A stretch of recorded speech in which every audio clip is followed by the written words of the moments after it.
Ça va être très sobre. Donc, on invite la population qui désire être présent le 27 avril à 19 heures au coin de la rue Louise et 27e. Donc, j'y serai avec quelques membres du conseil. Donc, libre à vous de venir ou non, mais soyez assurés qu'on va être présent. Donc, ça va être pour s'appuyer puis discuter, souligner là, cet événement. Donc, voilà. Pas d'autres points à vous parler d'entrée de jeu. Donc, nous allons passer au point 1.1, ordre du jour. Qui propose l'ordre du jour? Lynne Surprenant, je le propose. Parfait. 1.2, période d'intervention. Donc, on se rappelle que la première période d'intervention se porte uniquement sur les points à l'ordre du jour. Donc, on va donner la priorité là, aux gens dans la salle. Et ensuite, nous allons nous tourner vers Facebook. Et comme pour la première ou la deuxième période d'intervention, on vous demande de vous nommer, nom, prénom et rue de résidence. Et puis, votre intervention. Donc, est-ce qu'il y a des gens dans la salle qui désirent intervenir? Non. Facebook? Non plus. Donc, voilà ce qui termine le 1.2. 1.3, période réservée aux élus. District numéro 1, Priscilla Lamontagne. Oui, bonjour. Bonsoir, en fait. Dans le fond, moi, je voulais parler du Jour de la Terre qui va avoir lieu le 22 avril prochain, comme à chaque année, les 22 avril. Donc, pour cette année, encore une fois, on va faire une corvée de nettoyage. Les détails sont à venir, mais c'est certain que ça va avoir lieu le 21, qui est pas exactement le Jour de la Terre, mais ça va être dans le cadre de cet événement-là. Les détails vont être en ligne sur le site Internet et sur la page Facebook de la Ville prochainement. Donc, je vous invite à participer. C'est toujours une belle activité à faire avec les enfants. On fait ça tranquillement, mais assurément. Voilà. Merci. Donc, 21 avril, dimanche le 21 avril. District numéro 3, Lynne Surprenant. Oui, bonsoir tout le monde. Le 17 mars dernier, accompagnée de ma collègue Madame Wanlot, nous avons assisté au Grand Prix d'excellence en français Gaston Miron. C'était une 12e édition et la plus populaire de toutes en termes de participation. Le jury a reçu 180 poèmes. Ici, à Sainte-Marthe-sur-le-Lac, 10 citoyens ont déposé leur candidature. De ces 10, 2 participantes se sont démarquées. Les 2 provenaient de la catégorie jeunesse. Il s'agit de Laurie Dagenet-Côté, qui a reçu une mention d'honneur, et Ariane Sanvido, qui a reçu le premier prix de cette catégorie jeunesse. Alors, bravo aux 2, c'est vraiment bien, là. Comme travail. Le texte était très, très beau. Alors, voilà. Merci beaucoup, Mme Surprenant. Félicitations à vous 2. À représenter dignement la ville de Sainte-Marthe-sur-le-Lac. Donc, voilà. On n'a pas d'autres points aux élus. Donc, point 2, procès-verbal. Il est proposé et résolu d'adopter le procès-verbal de la séance du 13 mars 2024. Qui le propose? Marc-André Daou, je le propose, Monsieur le maire. Parfait. 3.1, dépôt du rapport de la Commission de l'aménagement du territoire et de la toponymie. Monsieur Daou. Et c'est encore à moi. Alors, bonjour à tous. Le dernier rapport la dernière Commission de l'aménagement du territoire a eu lieu le 19 mars. Le 19 mars dernier, on a surtout parlé de la refonte du plan et du règlement d'urbanisme. Disons qu'on va avoir des consultations à l'automne. Ça va être important que les citoyens de la municipalité y participent. Ça va être important d'avoir votre opinion. On a eu aussi des discussions sur les règlements suivants, les règlements de construction, les règlements sur l'entretien et l'occupation de bâtiments, règlements de lotissement et de certains chapitres du règlement de zonage aussi. Donc, on s'en va vraiment vers une refonte du plan. Alors, on va avoir des réunions qui vont être beaucoup plus ponctuelles, donc mensuelles à partir du mois prochain. Alors, je vais déposer le rapport de la Commission d'aménagement du territoire et de la toponymie. Merci. Parfait, vous en faites la proposition. Oui, j'en fais la proposition. Parfait, merci. 3.2, dépôt du rapport de la Commission en environnement et de la mise en valeur des espaces verts. Madame Lamontagne. Oui, bonjour. Donc, la dernière rencontre s'est tenue le 25 mars à 18h à la salle du Conseil. On a accueilli 2 membres citoyens pour la première fois. C'était fort agréable. Donc, c'est Mme Caroline Lachance, citoyenne, et M. Hugo Jabour, citoyen. C'était une rencontre un petit peu bilan. Là. On a beaucoup discuté des différents projets qui ont été mis en place par la Commission dans les derniers mois, même années.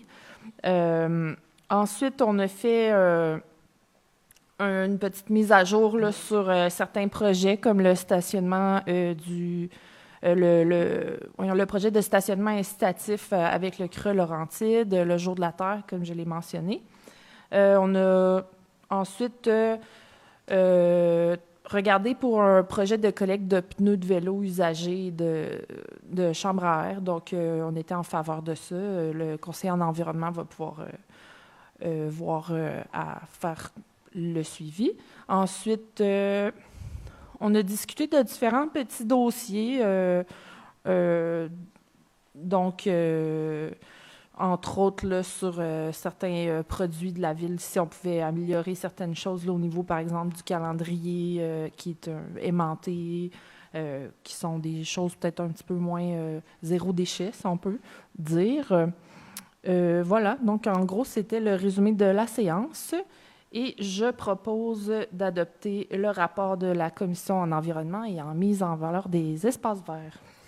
Voilà. Parfait, merci. 3.3, dépôt du rapport de la Commission de la circulation de la mobilité et approbation des recommandations. Madame Surprenant. Oui, bonsoir. Nous avons tenu une commission le 27 mars. Nous avions déjà demandé une surveillance policière sur le boulevard des Promenades afin de vérifier les vitesses et les arrêts sur autobus scolaires non respectés. Des vérifications ont été effectuées et des constats ont été émis.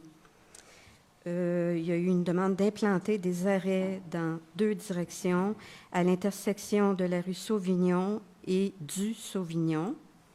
Il est recommandé d'installer un bollard de centre de rue sur la rue Sauvignon, juste avant l'intersection du Sauvignon. Il y avait aussi une demande de mesures de modération de la vitesse sur la rue de la Réblière et de la Coulée. Un bollard de centre de rue sera installé et de la surveillance policière sera effectuée pour la vitesse et les arrêts non respectés. Il est aussi recommandé d'installer un panneau permanent « Attention à nos enfants » sur la rue de l'Érablière. On nous avait demandé aussi d'installer un dos d'âne sur la 23e avenue, qui est au sud de Louise. Il a été recommandé d'installer une remorque radar numérique et il y aura par la suite une analyse des résultats. Il faut comprendre que la remorque radar, c'est une mesure temporaire pour prendre la lecture de la vitesse. Oui, c'est ça, effectivement. Merci de la précision. Nous avons aussi, on nous a rapporté un problème de stationnement à la garderie Cœur d'enfant. Les membres de la commission recommandent de déplacer les panneaux d'interdiction de stationner, de chaque côté de la rue afin de récupérer des espaces de stationnement. Alors, voilà. Les autres sujets, l'implantation de stationnement l'ancien terrain de pavillon de la jeunesse. Les services techniques vont préparer un plan et nous le présenter en vue de trouver une solution. Il y a aussi de la piste cyclable sur la rue de la Mairie qui sera condamnée durant les travaux de rénovation du centre communautaire.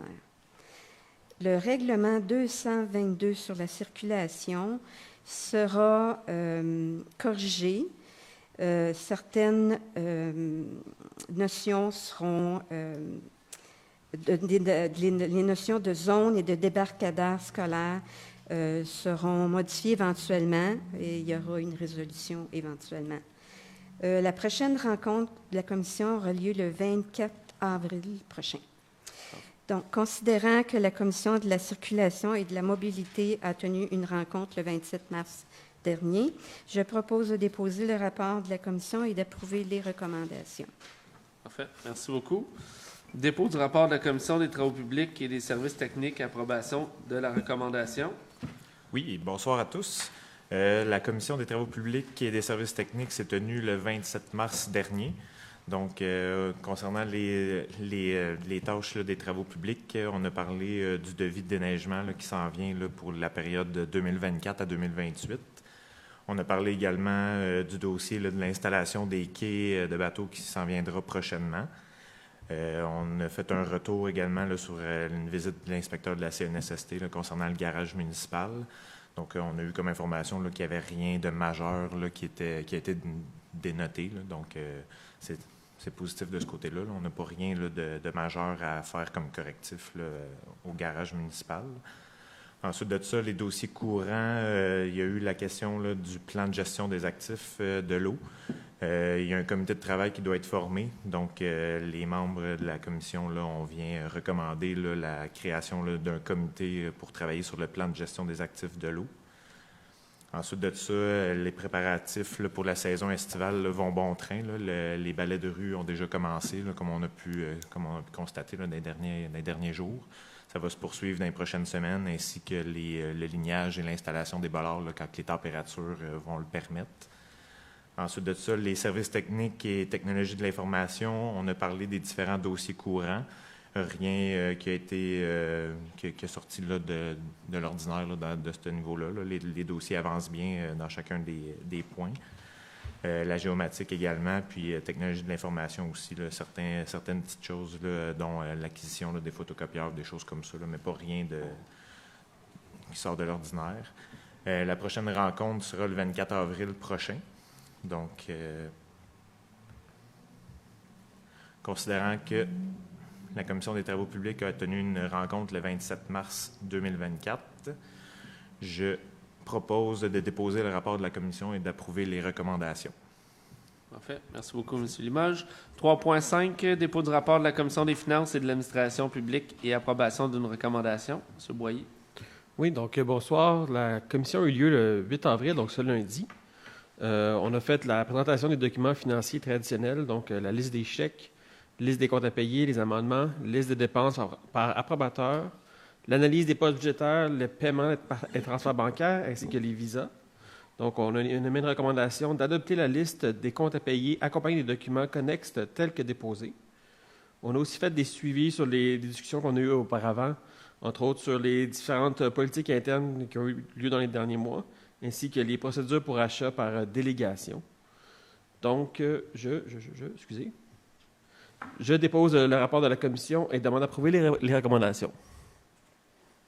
Je propose de déposer le rapport de la commission et d'approuver les recommandations. Excusez. Parfait. Merci beaucoup. 3.6, dépôt du rapport de commission, suivi des politiques et approbation de la recommandation. Madame Lamontagne. Oui, donc je vous fais le rapport de la rencontre qui a eu lieu le 8 avril 2024. C'est ma collègue Claire qui était présente, mais elle n'est pas là aujourd'hui, donc je le fais pour elle. Donc, suite à des discussions qu'on a eues là, dans les dernières rencontres de la commission, on s'est rendu compte qu'on avait quand même fait un bon ménage des différentes politiques. Ce qui avait à être mis à jour a été quand même mis à jour. Et puis que pour la suite, là, les différents services de la Ville seraient peut-être les plus en mesure de faire le suivi efficace des différentes politiques. Donc, à cet effet, la commission a décidé de recommander de déléguer la responsabilité du suivi des différentes politiques de la Ville aux différentes commissions. Donc ça signifie aux différents services et aux autres commissions. Donc, ça signifie en fait que la vie utile, disons, de cette commission-là est arrivée à sa fin. Donc, éventuellement, il va y avoir dissolution. Et puis, les différents services vont pouvoir prendre en charge là, le suivi. Donc, je propose le dépôt du rapport de la commission de suivi des politiques et d'approuver la recommandation. Voilà. Voilà, merci. 4.1, avis de motion, dépôt de projet de règlement pour le règlement numéro 713 sur la gestion contractuelle, la délégation de pouvoir, le contrôle et le suivi budgétaire. Oui, je, Francis Limoges, donne avis de motion à l'effet qu'à une prochaine séance du Conseil, je présenterai ou ferai présenter le règlement numéro 713 sur la gestion contractuelle, la délégation de pouvoir, le contrôle et le suivi budgétaire et dépose en ce sens le projet de règlement. Merci. Dans le fond, c'est juste de faciliter la tâche là, à l'interne. Là. On a 2 règlements qui sont complémentaires.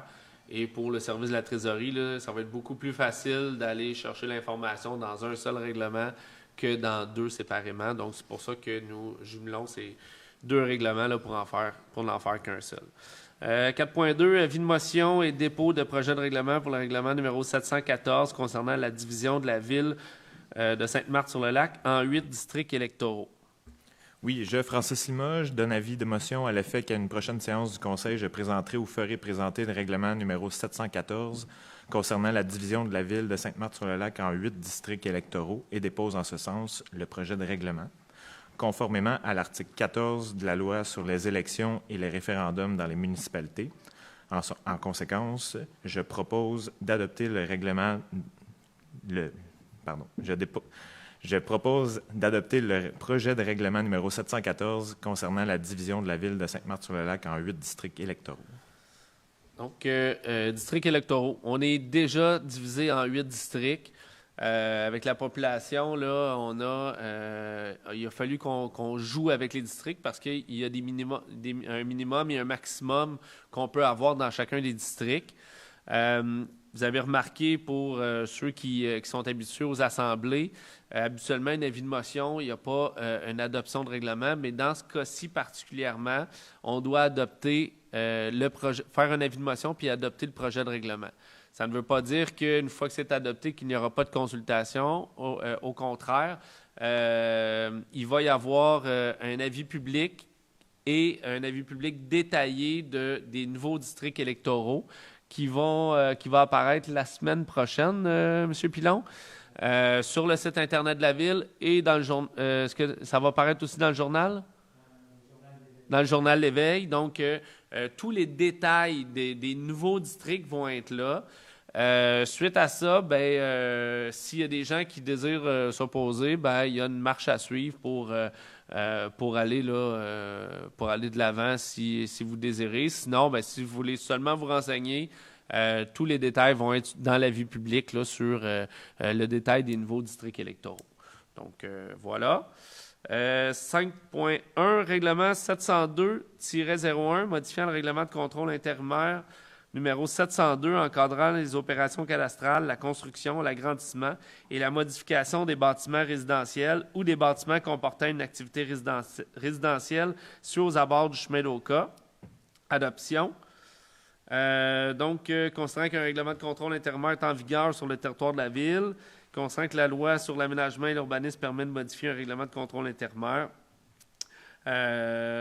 considérant que le conseil municipal souhaite exclure le lot concerné, considérant qu'un avis de motion a été donné lors de la séance du 13 mars 2024, en conséquence, il est résolu d'adopter le règlement 702-01 modifiant le règlement de contrôle intérimaire numéro 702 encadrant les opérations cadastrales, la construction, l'agrandissement et la modification des bâtiments résidentiels ou des bâtiments comportant une activité résidentielle situés aux abords du chemin d'Oka. Il y a exemption de lecture puisque tous les élus ont reçu le projet 72 heures avant la séance. Qui propose? Francis Limoges, je le propose. Donc, comme on l'avait expliqué le mois dernier, c'est une coquille. Là, il y a un lot qui était à l'intérieur du règlement de contrôle intérimaire, dans le fond, qui n'a pas front au chemin d'Oka. Donc, pour le libérer, on doit amender le règlement. Donc, voilà. 6.1, autorisation de dépôt de demande de subvention au programme de résilience et d'adaptation face aux inondations, PRAFI, volet aménagement résilient du ministère des Affaires municipales et de l'Habitation. Concernant que la Ville de Sainte-Marthe-sur-le-Lac a pris connaissance du guide du programme de résilience et d'adaptation face aux inondations, PRAFI, volet aménagement résilient, et s'engage à en respecter toutes les modalités qui lui sont applicables ou qui sont applicables à ces projets. En conséquence, il est proposé que le Conseil municipal autorise le dépôt de demandes d'aide financière au volet aménagement résilient du PRAFI, que la Ville de Sainte-Marthe-sur-le-Lac s'engage à respecter les modalités du guide du PRAFI qui lui sont applicables, que la Ville de Sainte-Marthe-sur-le-Lac s'engage si une aide financière pour ces projets est obtenue, à payer tous les coûts non admissibles au PRAFI associés à ces projets, y compris tous les dépassements de coûts, la part des coûts admissibles qui n'est pas subventionnée. Donc, et le Conseil municipal autorise le directeur général par intérim, M. Jacques Brisebois, à signer pour et au nom de la Ville de Sainte-Marthe-sur-le-Lac tout document utile et nécessaire afin de donner plein effet à la présente. Qui le propose? Alex Brisebois-Proux, je le propose. Fait donc demande de subvention. Grosso modo, pour le recouvrement des pales-planches qui sont à découvert et quelques autres finalités là, qu'on a à faire là, sur l'ouvrage de protection contre les inondations. 6.2, demande de PIIA. Considérant qu'en date du 19 mars 2024, les membres du comité consultatif d'urbanisme ont étudié des demandes présentées dans le cadre du règlement 506 de plan d'implantation et d'intégration architecturale. Concernant les recommandations du comité consultatif d'urbanisme concernant les dites demandes, en conséquence, il est proposé d'accepter les plans dont la liste est jointe à la présente résolution pour en faire partie intégrante, à savoir demande de PIA numéro 2024-0010, propriété située au 2949 boulevard des Promenades, suite 105. D'accepter la demande telle que soumise pour la vente extérieure temporaire de produits maraîchers dans le stationnement du commerce Boco Eco. Demande de PIA numéro 2024-0011, propriété située au 262 rue de la Tourbière. D'accepter la demande pour permettre l'agrandissement du bâtiment principal par l'agrandissement du garage attenant et par l'ajout d'une pièce au-dessus du garage selon la condition suivante. Ajouter de la maçonnerie afin qu'elle soit alignée avec la maçonnerie qui se trouve sur le côté gauche de la façade avant du bâtiment existant. Et ensuite, demande de PIA numéro 2024-0012, propriété située au 103 25e Avenue, d'accepter la demande de PIA telle que soumise pour permettre un agrandissement de 103,14 mètres carrés du centre de la petite enfance Les Explorateurs. Qui le propose? Marc-André Daou, je le propose. Merci. 6.3, projet de stationnement incitatif Conseil régional de l'environnement des Laurentides, considérant le projet du Conseil régional de l'environnement des Laurentides visant à optimiser l'offre de stationnement incitatif afin de favoriser le transport actif et le covoiturage dans toute la région des Laurentides. Considérant que le CRE Laurentides souhaite connaître l'intérêt des municipalités à participer à la phase 3 de ce projet afin que les aires de stationnement incitatif soient aménagées sur leur territoire. Considérant que le CRE Laurentides souhaite connaître l'intérêt des municipalités à participer à un achat regroupé d'affiches et du sport à vélo. Considérant que pour bénéficier de ce projet, les municipalités intéressées devront assurer une contribution financière pour l'acquisition et l'installation du support à vélo, ainsi que pour assumer les frais de production et d'impression et d'installation des affiches. En conséquence, il est proposé de confirmer l'intérêt de la Ville à participer au projet en aménageant une aire de stationnement incitatif sur son territoire, de participer à un achat regroupé pour les dépenses citées en préambule et d'autoriser le maire et le directeur général par intérim à signer pour et au nom de la Ville de Sainte-Marthe-sur-le-Lac l'entente avec le Conseil régional de l'environnement des Laurentides, ainsi que tout autre document utile nécessaire pour donner plein effet à la présente. Qui le propose? Francis Limoges, je le propose. Donc, on a un terrain vacant qui est le pavillon de la jeunesse, l'ancien pavillon, le terrain de pavillon de la jeunesse, qui, dans le fond, on n'a pas de projet actuel là, sur ce terrain-là. Et il n'y aura pas de projet non plus là, à court terme sur ce terrain-là. Donc, quand que la demande est arrivée, ben, c'est un endroit qui est propice, justement, là, qui est déjà prêt à recevoir du stationnement. Donc, c'est pour ça qu'on a accepté là, de participer là, à ce projet-là de stationnement incitatif, là, qui est tout près du centre-ville. Il y a une ligne d'autobus qui passe juste en avant, qui va amener les gens au futur REM. Donc, ça allait de soi là, pour embarquer dans le projet. 7.1, aide financière, considérant que la Ville de Sainte-Marthe-sur-le-Lac tient à soutenir la communauté en venant en aide aux différents organismes de la région, tant au niveau culturel, sportif et communautaire. En conséquence, il est proposé d'accorder une aide financière aux organismes suivants. Gala reconnaissance de l'action bénévole scolaire, une demi-page dans le programme pour 225 $. Gala excellence polyvalente de montagne, une bourse de 500 $. La classique des gouverneurs, chambre de commerce et d'industrie MRC de Deux-Montagnes, 2 billets à 275 $ chacun. Festin Terre et Mer, Fondation de l'hôpital Saint-Eustache, 2 billets à 300 $ chacun. Donc, qui le propose? Alex Brisebois-Prou, je le propose. Parfait. 7.3. Nous avons enlevé la 7.2.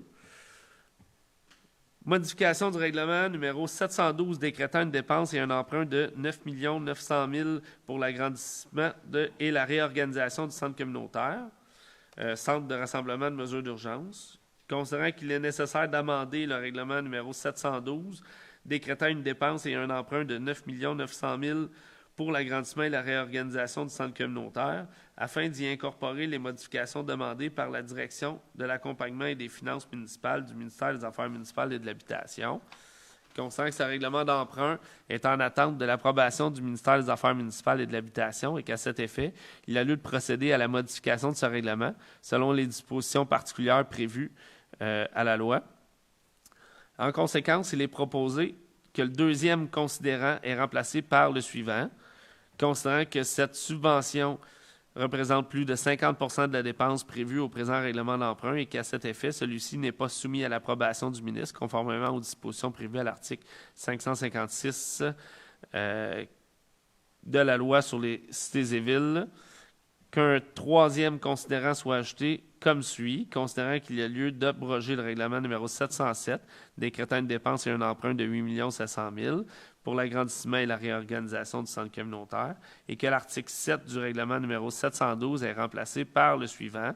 Le Conseil affecte à la réduction de l'emprunt décrété par le présent règlement toute contribution ou subvention pouvant lui être versée pour le paiement d'une partie ou de la totalité de la dépense décrétée par le présent règlement. Le Conseil affecte également au paiement d'une partie ou de la totalité du service de dette toute subvention payable sur plusieurs années, notamment la subvention au montant de 7 672 874 $ dans le cadre du programme de la taxe sur l'essence et de la contribution du Québec, conformément à la convention intervenue entre le ministre des Affaires municipales de l'Habitation et la Ville de Sainte-Marthe-sur-le-Lac, jointe au présent règlement comme annexe pour en faire partie intégrante. Le terme de remboursement de l'emprunt correspond au montant de la subvention, sera ajusté automatiquement à la période fixée pour le versement de la subvention. Que l'article 8 du règlement numéro 712 soit modifié comme suit.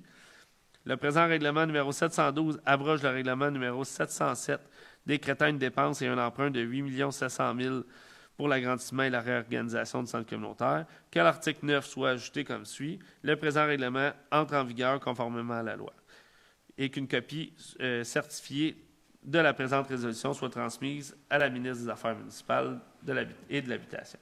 Qui le propose? Lynne Surprenant, je le propose. Enfin, il ne s'agit pas d'une nouvelle, mais d'une correction de la résolution du dernier mois. Est-ce qu'elle a été adoptée le dernier mois, M. Pilon? Oui? Oui, c'est vrai. Donc c'est ça, souvent, quand on a des résolutions avec des règlements d'emprunt, le ministère des Affaires municipales et de l'Habitation vérifie la résolution et souvent nous revient en nous demandant des modifications, et c'est le cas présentement.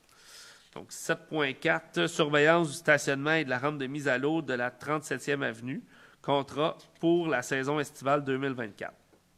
Considérant l'ouverture prochaine pour la station estivale 2024 de la rampe de mise à l'eau des bateaux situés à la 37e avenue, considérant la nécessité d'assurer la surveillance de ce site tout au long de la saison estivale afin de faire respecter le règlement numéro 822-19 concernant la circulation, le stationnement et la sécurité publique aux descentes de bateaux. En conséquence, Il est résolu de mandater M. Jean-Paul Cyr du 18 mai 2024 au 2 septembre 2024 inclusivement pour assurer la surveillance du stationnement et de la rampe de mise à l'eau des embarcations situées à la 37e avenue. De mandater à cette fin M.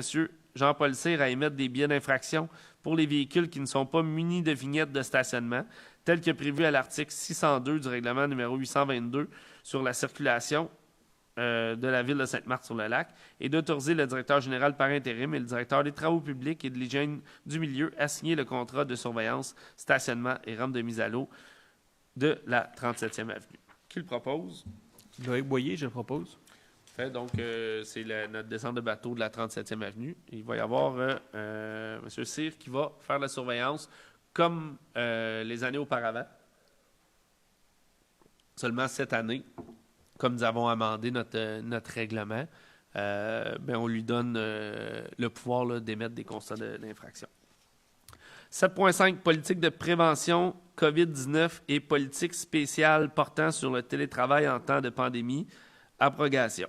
Constatant que l'adoption de la résolution 2020-11-285 le 24 novembre 2020 concernant la politique de prévention COVID-19, considérant l'adoption de la résolution 2021-01-019 le 26 janvier 2021 concernant la politique spéciale portant sur le télétravail en temps de pandémie, constatant que le gouvernement du Québec a déclaré le 1er juin 2022 la fin de l'état de pandémie sur tout le territoire du Québec par la loi visant à mettre fin à l'état d'urgence sanitaire tout en prévoyant le maintien de mesures transitoires nécessaires pour protéger la santé de la population. Considérant que les deux politiques submentionnées ne sont donc plus nécessaires, en conséquence, il est proposé d'abroger la politique de prévention COVID-19 et la politique spéciale portant sur le télétravail en temps de pandémie. Qui le propose? Priscilla Lamontagne, je le propose. 9.1, liste des comptes à payer, adoption. Donc, il est proposé d'adopter la liste des comptes à payer en date du 10 avril 2024. Le registre des chèques émis, fonds d'administration totalisant la somme de 871 285,21 $. La liste des paiements effectués par transfert bancaire totalisant la somme de 632 987,61 $. La liste des comptes à payer, fonds d'administration totalisant la somme de par chèque de 965 046,18 $ et par paiement direct 748 005,12 $. Donc, qui le propose? Loïc Boyer, je le propose. Parfait.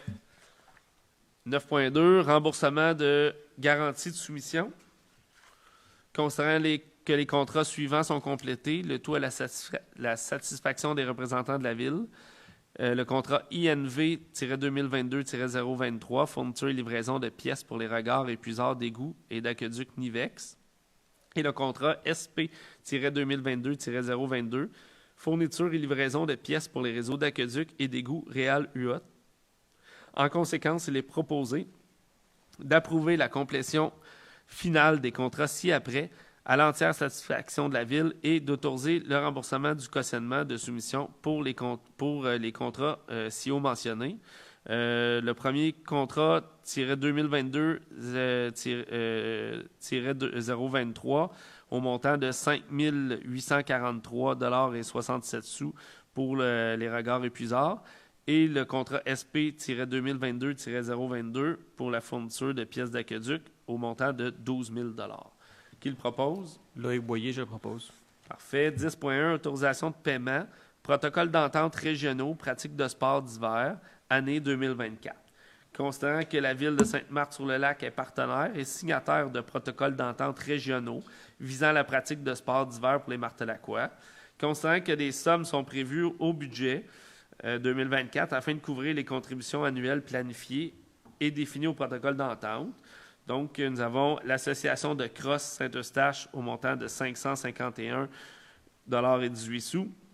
Association régionale de football Laurentides-la-Naudière, 608,93 $. Les Red Sox des Laurentides, c'est à 0 $ puisqu'on fait un prêt de terrain. Le club de soccer de la Seigneurie Révolution FC à 51 500 $. Patinage Saint-Eustache à 35 000 $. Club d'athlétisme Corsaire Chaparral à 1 000 $.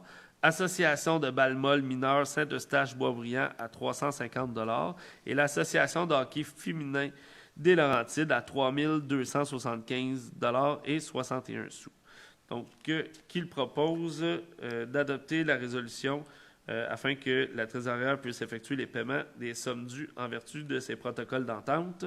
Alex Brisebois-Prou, je le propose. Parfait, merci beaucoup. Donc, ce sont tous des protocoles d'entente que nous avons avec diverses associations.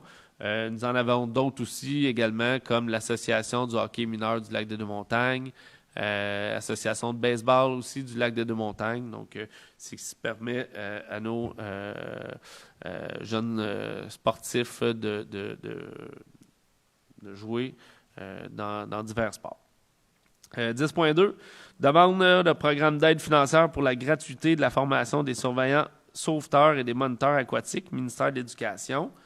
Considérant le programme d'aide financière pour la gratuité de la formation des surveillants sauveteurs et des moniteurs aquatiques du ministère de l'Éducation, considérant que ce programme vise l'attribution d'une aide financière dans le but d'offrir la gratuité des formations des surveillants sauveteurs et moniteurs aquatiques afin d'atténuer la pénurie de main-d'œuvre aquatique, améliorer l'accès aux lieux de baignade de façon sécuritaire et ultimement augmenter le nombre de sauveteurs qualifiés sur le territoire martelacois, considérant que la directrice des services des loisirs, de la culture et de la vie communautaire, Mme Croteau, ainsi que la coordonnatrice aux loisirs, Mme Guillemette, ont procédé au dépôt d'une demande afin que la Ville de Sainte-Marthe-sur-le-Lac puisse offrir gratuitement les cours Croix de bronze et médaille de bronze de la Société de sauvetage permettant aux participants de poursuivre leur cheminement jusqu'au brevet de sauveteur national. En conséquence, il est proposé d'entériner le dépôt de la demande financière par Mme Croteau et Guillemette et de les autoriser à signer pour et au nom de la Ville de Sainte-Marthe-sur-le-Lac tous les documents relatifs au programme d'aide financière pour la gratuité de la formation des surveillants sauveteurs et des moniteurs aquatiques du ministère de l'Éducation. Qui le propose? Lynne Surprenant, je le propose. Merci beaucoup. 10.3, demande de programme d'assistance financière aux loisirs des personnes handicapées, volet accompagnement, Association régionale de loisirs pour personnes handicapées des Laurentides. Concernant le programme d'assistance financière aux loisirs des personnes handicapées, volet accompagnement de l'Association régionale de loisirs pour personnes handicapées des Laurentides, considérant que ce programme vise à soutenir financièrement des initiatives qui favorisent l'accessibilité du loisir aux personnes handicapées afin d'augmenter leur participation et l'intégration à des activités sport et loisirs. Considérant que la Ville de Sainte-Marthe-sur-le-Lac souhaite soumettre une demande d'aide financière dans le cadre du dit programme afin de soutenir le service d'accompagnement dans son camp de jour estival. En conséquence, il est résolu d'autoriser Mme Guillemette, coordonnatrice aux loisirs, à déposer une demande d'aide financière dans le cadre du programme d'assistance financière aux loisirs des personnes handicapées, volet accompagnement de l'Association régionale des loisirs pour personnes handicapées des Laurentides et à signer pour et au nom de la Ville de Sainte-Marthe-sur-le-Lac tout document relatif au programme. Qui le propose? Francis Limoges, je le propose. Parfait, merci. 12.1. Considérant l'appel d'offres sur invitation, non, ça c'est pas le titre. Achat d'une pompe submersible de marque Flight 110 HP, station de pompage INV 2024-007. Octroi du contrat. Considérant que l'appel d'offres sur invitation nommé INV-2024-007, considérant la réception d'une soumission, à savoir celle de l'entreprise Xylem Canada LP, au montant de 116 776,15 $, montant avant taxe. Concernant la recommandation de M. Rabi Mazouz, directeur des Travaux publics et de l'hygiène du milieu, d'octroyer le contrat à cette entreprise. En conséquence, il est proposé d'octroyer le contrat INV-2024-007 pour un achat d'une pompe submersible de marque Flight 110 HP, station de pompage à la compagnie Xylem Canada LP, pour un montant de 116 776,15 $ avant taxe pour l'année 2024. Qui le propose? Marc-André Daou, je le propose. Fait 13.1. Fabrication et de cadrage et couvercle en acier, émissaire DIG, DP-2024-002, octroi de contrat phase 2, considérant que la Ville a déjà procédé à la première phase pour l'installation de 3 plaques et qu'elles ont été livrées au garage municipal en septembre 2023, considérant qu'il reste maintenant à effectuer la fabrication des plaques de la phase 2 concernant que les accès aux chambres de vannes doivent être protégés et sécuritaires pour le passage de véhicules nécessaires à l'entretien de la digue. Considérant que la Ville a demandé des offres de services pour l'acquisition de plaques en acier, considérant que la Ville a reçu une offre de service de Fer Plus incorporée pour les phases 2 des travaux. En conséquence, il est proposé d'accepter l'offre de service Fer Plus Inc. pour la phase 2 pour un montant de 40 000 $ plus taxes, selon les termes prévus à l'offre de service. Qui le propose? Francis Limoges, je le propose. Parfait. 13.2, demande d'aide financière, Prasim 2024, volet 1, nouveau garage municipal. Concernant que la Ville a pris connaissance du guide du Prasim et qu'elle s'engage à respecter toutes les conditions qui s'appliquent à elle, concernant que le garage municipal actuel CIO 2960 boulevard les Promenades est désuet et qu'il est nécessaire d'en avoir un nouveau. Considérant qu'il est proposé... En conséquence, il est proposé le conseil municipal... il est proposé que le conseil municipal autorise le dépôt de la demande d'aide financière, que la Ville s'engage, si elle obtient une aide financière pour son projet, à payer sa part des coûts admissibles à celui-ci, ainsi que les coûts d'exploitation continue et d'entretien du bâtiment subventionné, que la Ville confirme par la même occasion que si elle obtient une aide financière pour son projet, qu'elle assumera tous les coûts non admissibles au Prasim associés à son projet, y compris tous les dépassements de coûts. Qui le propose? Loïc Boyer, je le propose. Parfait. Demande d'aide financière Primo 2023, volet 1, réservoir d'emmagasinage d'eau potable. Constatant que la Ville a pris connaissance du guide Primo 2023 et qu'elle est renseignée aux besoins auprès du ministère et qu'elle comprend les modalités du programme qui s'appliquent à elle et à son projet. Considérant que la Ville doit respecter les modalités de ce guide qui s'appliquent à elle pour obtenir une aide financière au programme Primo 2023 pour recevoir le versement de cette aide financière. Considérant que les besoins d'approvisionnement de la Ville ont augmenté avec la croissance démographique récente. Considérant qu'un réservoir d'approvisionnement en eau potable offre une redondance en cas de panne et permet d'assurer la continuité de l'approvisionnement en eau en cas d'urgence. En conséquence, il est proposé que la Ville de Sainte-Marthe-sur-le-Lac s'engage à respecter les modalités du guide qui s'appliquent à elle, que la Ville s'engage à assumer tous les coûts non admissibles au programme Primo 2023 associés à son projet, incluant toutes les directives de changement admissibles à la hauteur de 50 % de leurs coûts et tout dépassement de coûts, que la Ville s'engage à assumer l'entière responsabilité des travaux ainsi que les modifications qui pourraient y être apportées, que la Ville s'engage à réaliser les travaux selon les modalités du programme Primo 2023, que la Ville s'engage à payer sa part pour les coûts admissibles et des coûts d'exploitation continue, que la Ville s'engage à assumer toutes les dépenses engagées si elle ne respecte pas les délais prévus au programme Primo 2023. Qui le propose? Alex Brisebois-Proux, je le propose. Excellent. Donc, pour les deux dernières résolutions concernant le garage municipal et le réservoir d'eau, dans le fond, c'est les premières résolutions là, pour une demande de subvention afin là, d'aller chercher des montants là, pour l'élaboration là, des plans et devis. Là. Donc, c'est pas demain matin qu'on va avoir un nouveau garage et un nouveau réservoir d'eau, mais c'est les premiers pas là, vers... les premiers pas concrets là, vers la mise en place de ces deux infrastructures-là. Donc, voilà, c'est ce qui met fin à nos résolutions. Donc, point 14, dépôt. Dépôt de la liste des dépenses par approbateur mars 2024. Dépôt du rapport mensuel des permis de construction mars 2024. Dépôt du rapport concernant la valeur des constructions mars 2024.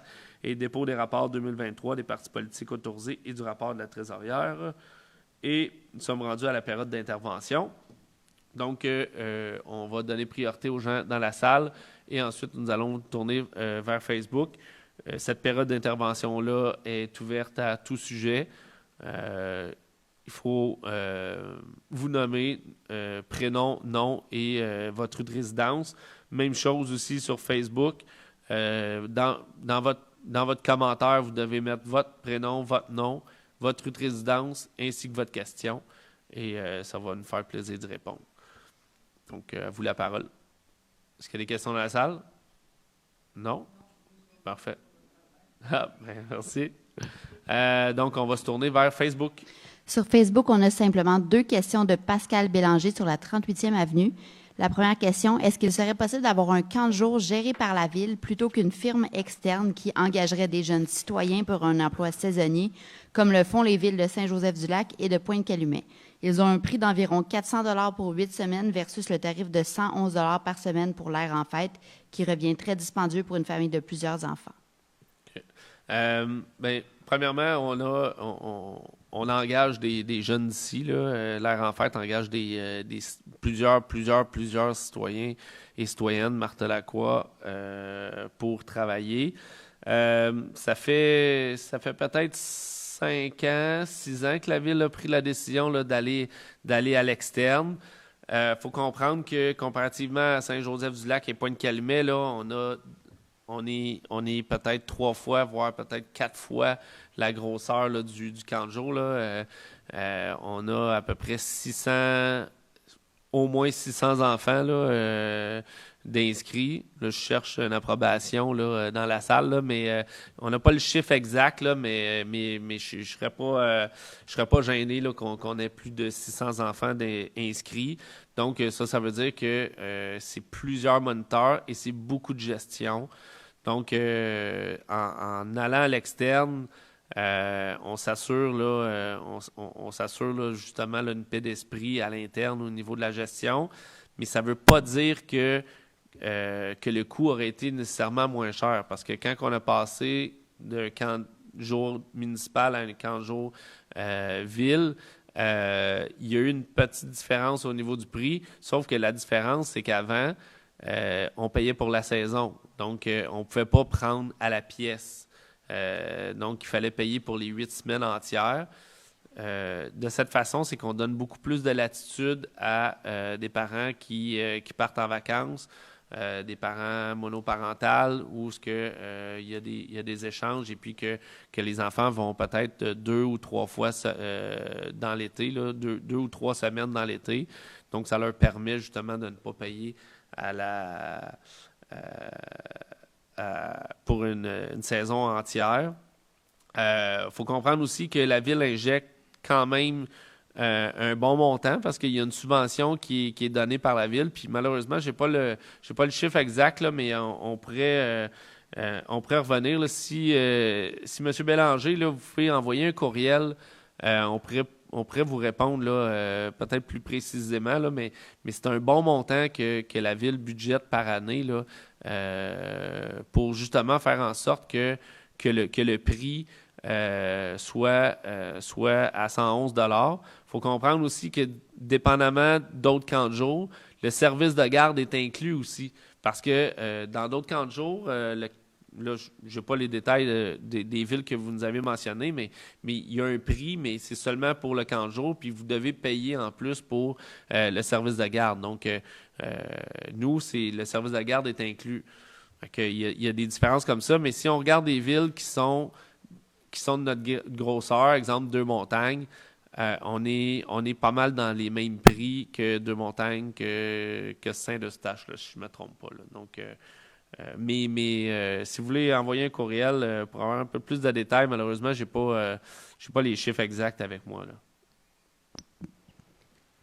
Merci. La deuxième question de Pascal Bélanger, 38e avenue. Est-ce qu'il serait possible de modifier le règlement afin d'autoriser les ventes débarras le 2e ou 3e week-end de chaque mois d'avril à octobre, puisque la plupart des familles s'organisent des activités extérieures lors des longs week-ends déjà autorisés par le règlement?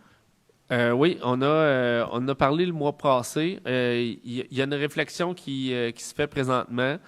Mais comme je disais le mois dernier, on ne pense pas ouvrir à tous les mois parce qu'il faut comprendre que quand la décision a été prise à l'époque, on avait beaucoup de maisons qui faisaient ça professionnellement, des ventes de garage, fait que ou des maisons qui emmagasinaient plein de produits pour faire des ventes de garage à toutes les semaines. Ça faisait de la nuisance là, dans certains secteurs. Donc, c'est sûr et certain que c'est peut-être pas nécessairement vers là où on va aller, mais on comprend très bien que les 2 grandes fins de semaine, il y a une bonne partie des familles qui désirent en profiter pour aller faire du camping ou aller faire d'autres activités. Donc, il y a une réflexion, puis on va arriver là, possiblement là, à une modification, mais à ce moment-ci, je suis pas en mesure de m'avancer sur vers où les membres du conseil vont aller, là, parce qu'on est encore justement dans les discussions, là. On a une question de M. Paul Damour, rue de l'Érablière. Où en sommes-nous rendus avec le dossier de service professionnel pour conception du réseau pluvial au sud du chemin d'Oka?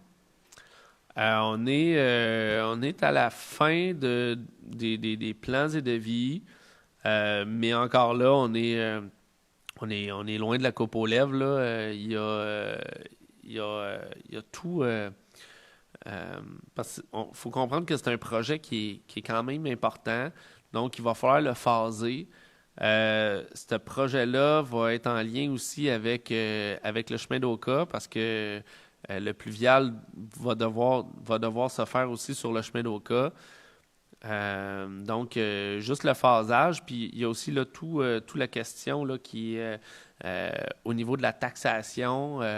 Ça, on n'a pas commencé à regarder ça sur comment tout ça, avec le phasage, va devoir se faire, parce qu'il va y avoir de la taxation de secteur, il va y avoir de la taxation à l'ensemble. On est encore aussi là, à voir là, la possibilité d'ajouter une deuxième station de pompage, parce que présentement, on a une station de pompage au niveau pluvial. Donc on est rendu là, mais on n'est pas, comme je disais, on n'est pas près de la coupe aux lèvres, là. On commencera, il n'y aura pas une pelletée de terre demain matin, là, mais le travail continue, mais ça va prendre encore quelques mois avant d'arriver avec du livrable là, publiquement, là. Ça, c'est sûr. C'est tout pour Facebook, M. le maire. Parfait. Ben, merci beaucoup. Donc, 20h52. Merci beaucoup d'avoir participé à cette séance ordinaire. Donc, comme on le disait, Jour de la Terre, 22 avril. Le 21, on a une activité. 27 avril, commémoration là, des événements là, du 27 avril. Je vais être là au coin de 27e, rue Louise et domaine 27e. Et puis, on vous souhaite une excellente soirée. Merci beaucoup. Ah oui, la levée de l'Assemblée, c'est vrai. Qui lève l'Assemblée? Francis Limoges, je le propose. Oui, j'oublie tout le temps. Merci beaucoup.